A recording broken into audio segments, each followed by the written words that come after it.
and welcome to the home of good news. I am Pule Molebatsi and this is Stories Untold. Today, we are getting a little bit more medical, taking a journey with our internal self. We are taking a dive into the health and well-being of women with the main focus on the spiritual, mental, of course, the physical. One of the conversations that we had with our featured guest was also around reproductive health. There's a lot that's going on with our women, and today on Stories Untold, we'd like to hold a mirror and give them a journey to look internally.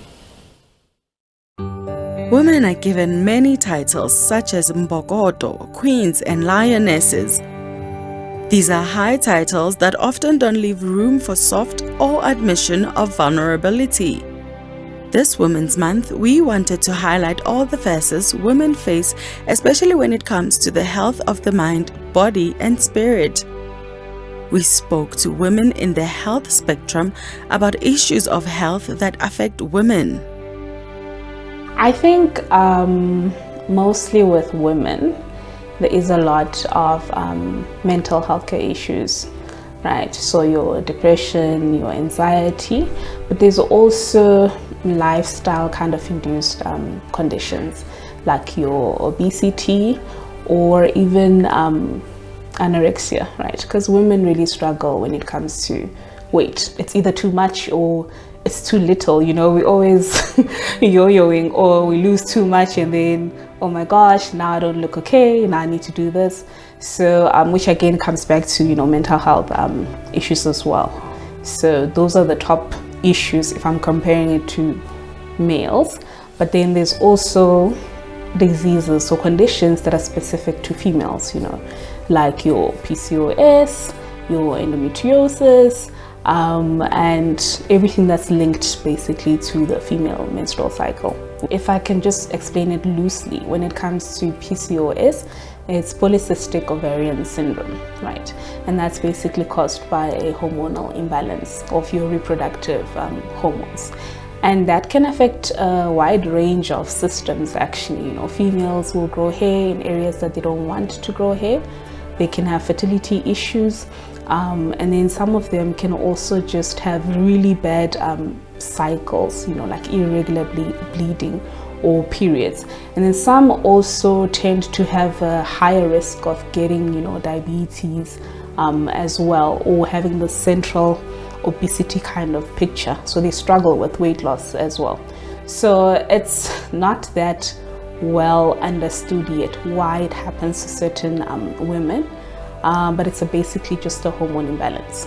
Endometriosis is when some of the tissue that's the same as the one in the uterus actually implants in areas outside of the reproductive system. So this happens during your developmental period in your mom's womb, basically, where maybe some of the tissue will implant, you know, somewhere on the chest, you know, in the lungs or in the intestines. And the problem with that is that because the tissue is the same as the one in the uterus, it's also sensitive to reproductive hormones. So you find that these women, when they are on their periods, that tissue will also pick up, oh, there's a high level of estrogen now in the body, and then it causes the severe pain, you know, everywhere basically. Simple things like, you know, your menstrual cycle.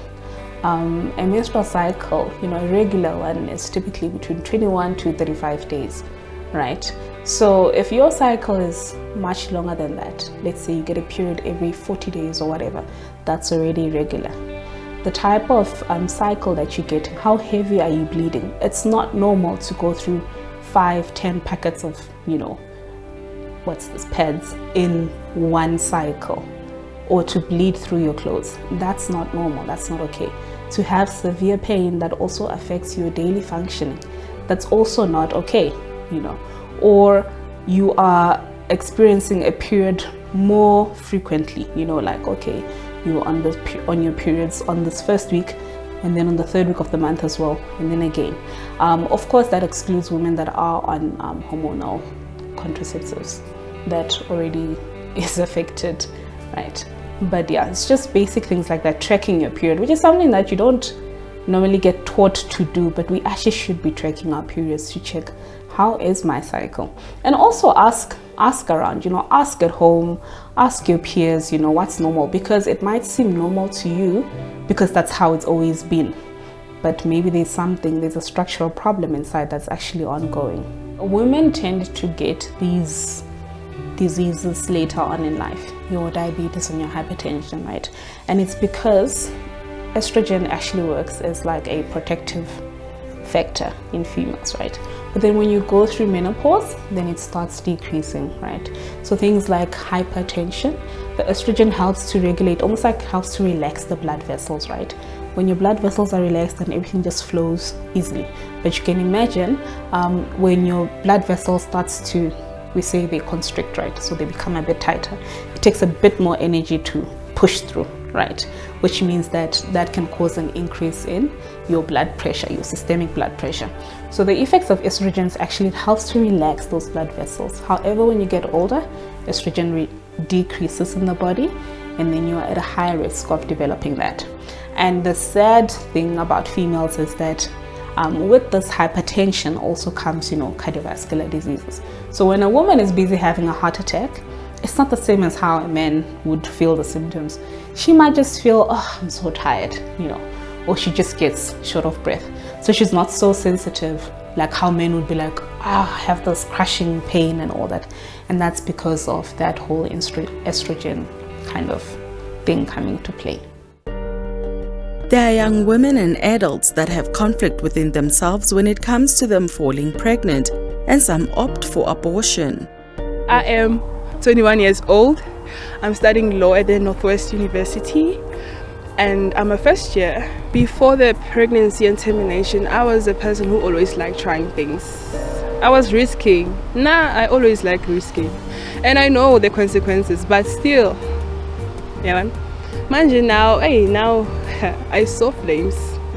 So now I'm just a reserved person. But at home, I'm their last hope. So they're all looking at me. Their all hopes, they are laying on me. So I had to make sure that I'm terminating this thing that I had. Also, it's not like I had the best relationship with the baby daddy. It's a painful thing. I would advise people who are pregnant now, who they want to do the termination, to not do it. It's painful. It's very painful. Just listen to me. Prevent, please. Miranda Sifuti works with counseling those that come in looking to abort pregnancies. Most women that come, it's different women from their different ages, but most of them would come for the second time, third time, fourth time, from the age of 13. Most reasons would be, I'm not ready to be a mom, I don't know the father, I got raped, I'm a sex worker, I don't know who's the father because I slept with different clients, or condom busted, or I was drunk, I don't know who I slept with. Then the following day, boom, I'm naked, I don't know who's that person, and then I left. What concerns me the most is that they are very young, and if they've done it once, some of them it becomes like a habit to them. They do not only come once, they come twice, third, even for the fourth time. You understand? Even though after terminations of pregnancy, they would insert an implant or give them an injection if they don't qualify for implant, but still after a few months, they come back again to do another abortion. So I feel that most young women right now, they are so ignorant to an extent that they prevent with terminations of pregnancy. Rather, they go for family planning, and there are so many methods to prevent pregnancy. It's not only a condom, but there are other methods. Family planning is the best way, even if it's not an injection, but dual method as well, meaning using a condom and also trying another method, lupu or injection or pills or any other method, IUD and.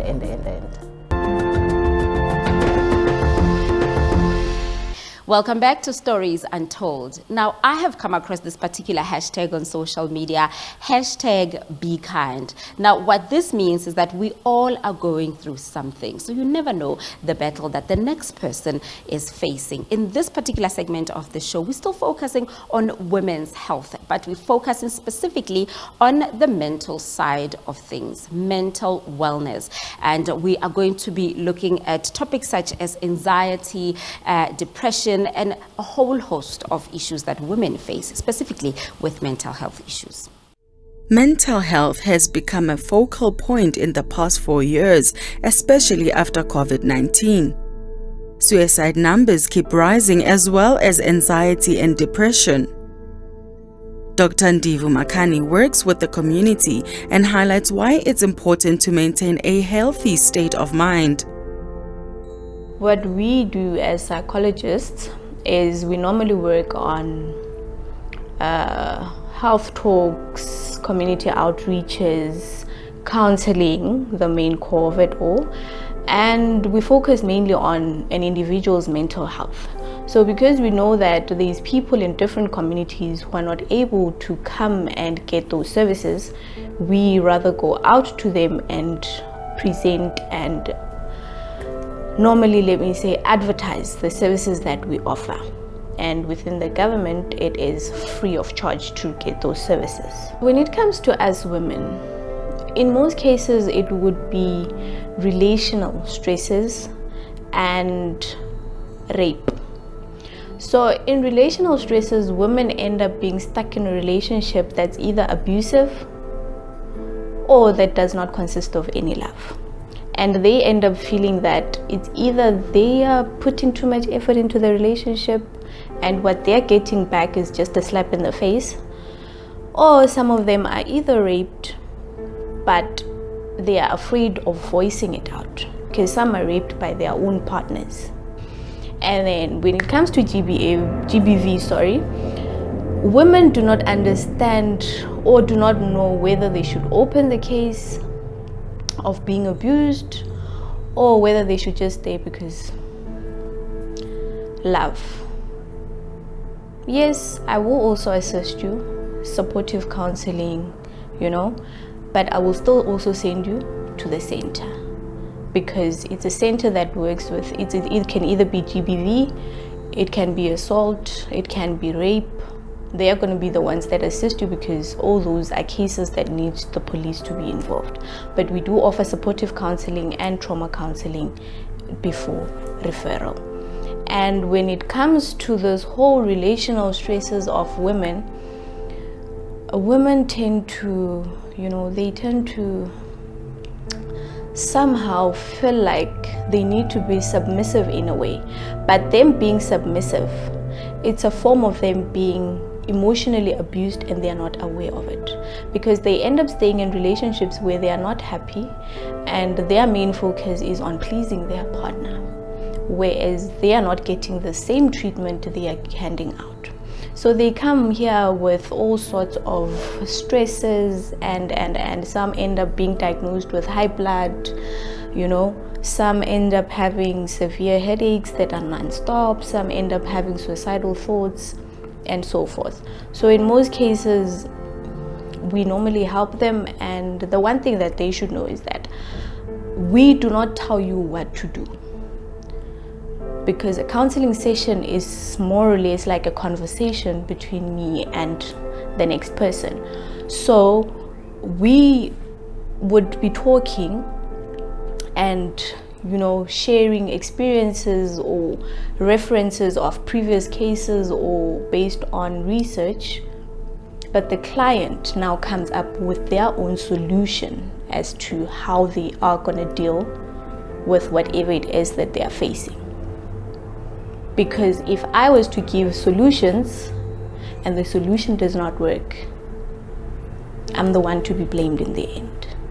So we just help the clients come up with solutions and they go put it out in practice.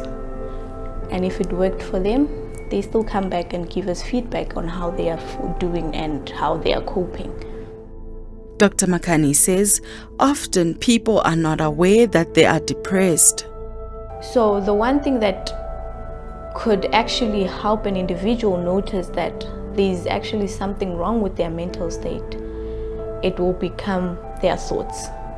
So what a person sits down and thinks about that they have never actually thought of, and they notice that my thinking is actually out of the norm, and I end up doing things that I've never actually thought of doing before.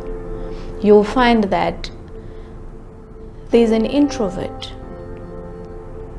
We all know that introverts are people that hardly even go out, but they do leave their bedroom at some point. But this time around, all they do is they want to stay in the dark, in their bedrooms, no disturbances by anyone. That should also be a sign that there's actually something wrong and I'm not being aware of it. There are those who have depression, but they are not aware that they have the signs and symptoms of depression. There are those who are also suicidal. Being suicidal is being caused by depression. So in the end, you also need to assess yourself that, is this the person that I have been all along, or is it things that are actually starting to show up now? Because most of them are triggered by certain situations that actually happened, and they keep quiet and not say anything about it. So it also now starts affecting their mental health. One thing we should all be aware of, yes, we might be aware of at the moment, either consciously or unconsciously, is that once we are in a good state of mental health, the decisions that we also make is also determined by that. So if we are not in a good mental state, then it simply means that my social life, my work, everything around me is going to slack because my mental state is not at its best. Hence, some people end up making decisions and they'll end up telling you that I don't know why I even made that decision. I was not in the right state of mind. Why? Because their mental state at that moment was not healthy. So having a good mental health is, let me say, key to having a good and productive life.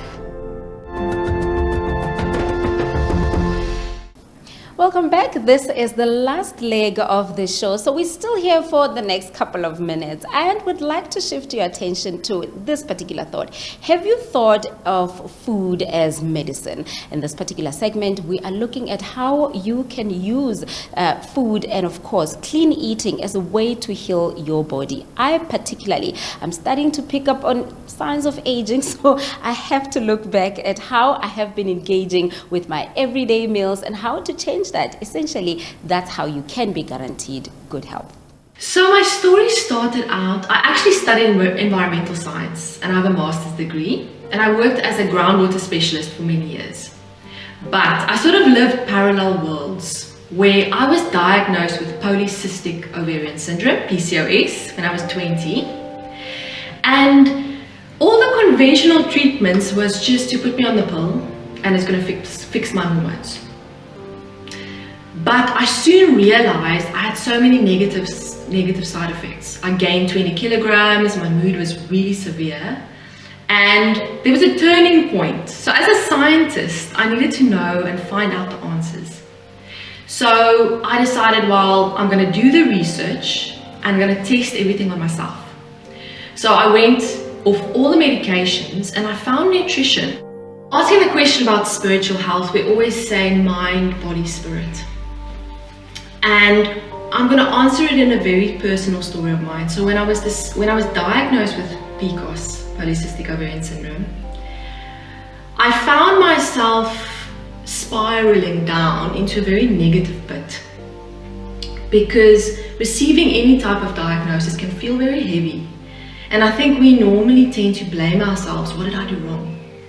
And in one of these places, I was also starting to eat very bad and very emotional. And in the spiritual side, I received a very powerful message. There's a verse in the Bible that said, anything that you do in darkness has a hold on you. but if you expose it to the light, you're free. And I took a step back because I think that's the one thing of modern lifestyle, we're so busy. I took a step back and I realized we are so beautifully made, and receiving a diagnosis does not mean my body is broken. It just means that I have to take a step back, honor myself, and look at what my body needs. And I found nutrition. And I also evaluated the other side of it, the emotional side, the way I speak to myself, because that inner dialogue is very important when we work on health. So for me, it's the deep work is also part of it, is how we speak to ourselves. Are we honoring, for me specifically with women's health, the most natural thing that we have, our menstrual cycle, the rhythm. And then looking at food as the most powerful form of healing, because food is medicine. And if we honor eating food how it was made, like in their natural state, whole foods, that can heal us. And that was my personal testimonial. Many women can miss signs of an irregular period because certain pains have been normalized. Bea says that shouldn't be the case. As women, we are not supposed to have any symptoms. Do you know that? We're not supposed to have pain or PMS or heavy extreme periods where you are not able to function. Also, when you go into menopause, you should actually not go through all of the extreme fatigue and hot flushes. So a few things to look out for. Let's start with the teenage years. So your cycle actually takes about 10 to 12 years to mature, which means the brain and the ovaries talk to each other. That's how your cycle works. The communication and network in the beginning is like a gravel road. So the brain and the ovaries communicate, but it does not always mean that you will ovulate to produce an egg every month. This means that in teenage years you might have a bit longer cycles. So let's say 40 days, which is quite normal. Where it can be a bit abnormal to go for a checkup perhaps is if you don't get a period at age 13 around. So if you don't have a period, firstly, if it's very painful, we should never normalize pain. Or if you have extreme symptoms like, let's say, heavy bleeding, where you have to skip school. Okay. So now in your reproductive years, so let's say when your cycle matured, say that's about 23, you're supposed to have a quite regular cycle. So let's say regular can be between 29 days, 34 days. That's quite regular. So if your cycle is missing, irregular, so really long, or you have pain, PMS to a point where you become that extreme dragon in the office, you can ask questions.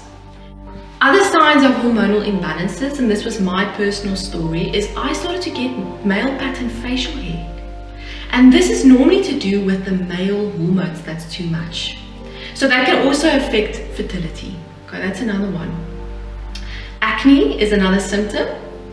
And then when you transition into menopause, so you have that perimenopausal years, which can only be between anything from 4 to 7 years into menopause. If your cycle is very heavy, or things like hot flushes, night sweats, you're really struggling to lose weight, all of these are also signs that you can ask a bit more questions. And then we can look at the nutrition, lifestyle, stress management, and of course there's a few very excellent herbal remedies that you can use to balance your hormones. And on this very medical note, we end Stories Untold here for today, but we'd like to urge you at home to keep the conversation going. If you can't find someone that you can talk to, someone that you find that you can open up to, it's okay. You never know who is going through the very same thing that you are going through. So go ahead, maybe reach out to us. We might be of assistance in linking you with the correct people. From myself, Bea Hurter, and the rest of the team, keep well. Until then, goodbye.